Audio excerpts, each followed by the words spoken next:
Hello everyone, সকলকে জানাই good morning. কেমন আছো সবাই? আশা করি সবাই ভালো আছো, সুস্থ আছো।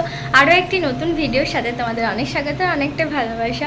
আজ সকালবেলা ঘুম থেকে ওঠার পরে চুলে একটু তেল দিয়েছি, অনেকদিন থেকে তেল দেওয়া হয়নি। আর তেল দিলে কি বলতো, চুলটা দেখবে একটু ম্যারমেরে টাইপের হয়েছে, তার জন্য কী বলতো সব দিন তেল দিই না, মাঝে মধ্যে তেল দিই। আর চুলে তেল দেওয়াটা কিন্তু খুবই জরুরি, আর যদি তেল না দিই তাহলে চুলটা একদমই ড্যামেজ হয়ে যাবে। তার জন্য সকালে উঠেই তেল দিয়ে দিয়েছি, আগেই কিছু করার বাদ দিয়ে। তো যাই হোক, সমস্ত কাজবাজ ছেড়ে নিয়েছি। আর আজ আমাদের বাড়িতে হবে মাছ রান্না, অনেকগুলো দিন পর। তো যাই হোক, চলো ডেইলি ভ্লগ তোমাদের সাথে শেয়ার করবো, দেখতে থাকো ভিডিওটা। আর আজকে সমস্ত কাজবাজ কমপ্লিট করার পরে ভিডিওটা অন।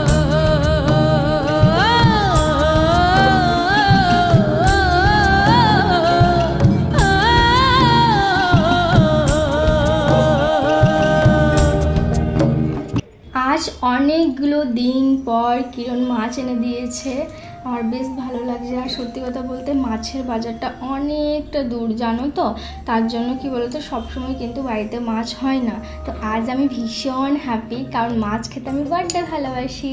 তো কিরণ কাতলা মাছ এনে দিয়েছে, তো আজকে বানাবো ভেবেছি একটু কাতলা কালিয়া। তো চলো এটাকে আগে নুন আর হলুদ মাখিয়ে রেখে দিই, তারপর রান্নাবান্না শুরু করব।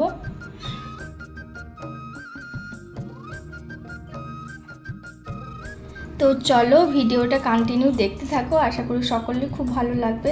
আর এখানে জানো তো মাছের মাথাগুলোকে না টুকরো টুকরো করে দেয়, মানে এক জায়গায় মাছ কিনতে হয় আর এক জায়গায় মাছ কাটতে দিতে হয়। তোমাদেরকে তো একটা ভিডিওতে আমি দেখিয়েছি, তো সেই দেখো কি করেছে, মাছের মাথাগুলো 3 টুকরো করে দিয়েছে। বলা হয় যে মাথাগুলো কেটো না, তাও কেটে দেয়, কি আর করা যাবে। প্রচণ্ড পরিমাণ ভিড় থাকে, মানে ভিড়ের চোটে ওরা মানে কোনটা নেব কোনটা আগে ইয়ে করতে করতেই তোমার সব কিছু একবার দেয়। কে জানে কখন তোমায় পীড়িত ভূতে ধরে, আরে কে জানে কখন তোমায় পীড়িত ভূতে ধরে। লাজুক লাজুক এটা হচ্ছে আদা রসুন কাঁচা লঙ্কা বাটা, এটা হচ্ছে পেঁয়াজ বাটা, এটা টমেটো বাটা। আর এই দিকে কিন্তু আমি মাছ ভেজে অনেকটা নিয়ে নিয়েছি। আর এই যে এখন একটু মাছ ভাজা চলছে, আর আমি এই দূরে দূরে দিচ্ছি মাছগুলো, মানে ভাজছি দূরে দাঁড়িয়ে থেকে, মানে এত দূরে। আর আমার মাছ ভাজতে গিয়ে এত ভয় লাগে যে তেল ছিটতে আছে না, একটু আগে হাতে পড়লো। তো এই কারণের জন্য আমি এই এতটা ডিফারেন্সে দূরে এই যে দাঁড়িয়ে মাছ ভাজছি এখন। তো যাই হোক, চলো দেখতে থাকো। মাছগুলো ভাজা হয়ে যাবার পর অল্প একটু তেল দিয়ে একটু তেজপাতা, একটু দারচিনি, একটু এলাচ লবঙ্গ দিয়েছি, কিছুটা পেঁয়াজ কুচনো আর একটু গোটা জিরে দিয়ে ফোড়ন করে দিলাম। এরপর দিয়ে দেবো আদা রসুনের পেস্টটা, ওটাকে ভালো করে নেড়ে চেড়ে নেব।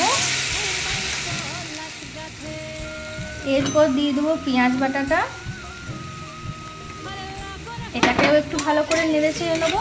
তুমি যত ভালো করে মশলাটা কষাবে ততই কিন্তু কাতলা মাছের কালিয়াটা বেশ সুন্দর আর টেস্টি হবে খেতে। তো এটাকেও ভালো করে আমি কষিয়ে নিই। এরপর দিয়ে দেবো এই যে টমেটো বাটাটা, তারপর ভালো করে আবার 2 থেকে 3 মিনিট কষিয়ে নেবো। মেন ব্যাপার হচ্ছে মশলাটাই ভালো করে কষাতে হবে এখন অনেকক্ষণ ধরে। এখানে আমি কিছু মশলা অ্যাড করে রেখেছি, যেমন কাশ্মীরি লঙ্কার গুঁড়ো, একটু ধনে গুঁড়ো, একটু জিরে গুঁড়ো, আর নিয়েছি কিছুটা ফিশ কারি পাউডার। এই যে এটাকে এবার এখানে দিয়ে দেবো। আর এভাবে একসাথে গুলে রাখার কারণ হচ্ছে মশলাটা যখন এক এক করে দেবো না, তখন পুড়ে যাওয়ার সম্ভাবনা বেশি থাকে, তার জন্য এখানে একসাথে করে নিয়েছিলাম। এটা বেশ ভালো হয়, জানো তো, তোমরাও এভাবে করো, দেখবে রান্নাটা বেশ সুন্দর হবে।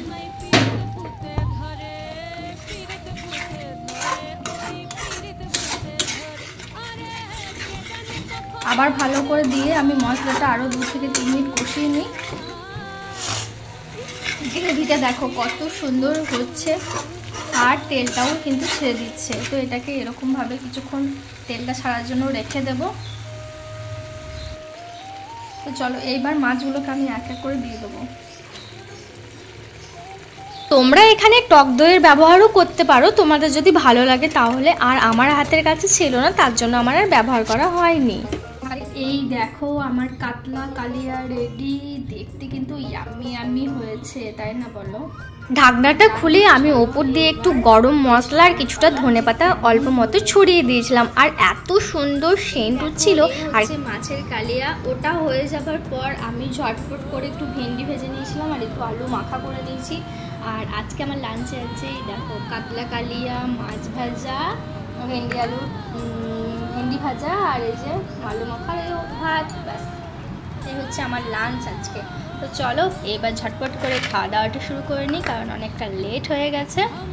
লেট বলতে 12:30 মতো বাজে এখন, কারণ আমি আজকে তাড়াতাড়ি রান্নাবান্নাটা করে নিলাম, একবারে ভাত খেলাম। তোমাদের কেমন লাগলো আজকের এই সুন্দর ভিডিওটি জানাতে একদম ভুলো না। সবাই ভালো থেকো, সুস্থ থেকো, এভাবেই আমাকে ভালোবাসা দিতে থাকো। সকলকে টাটা।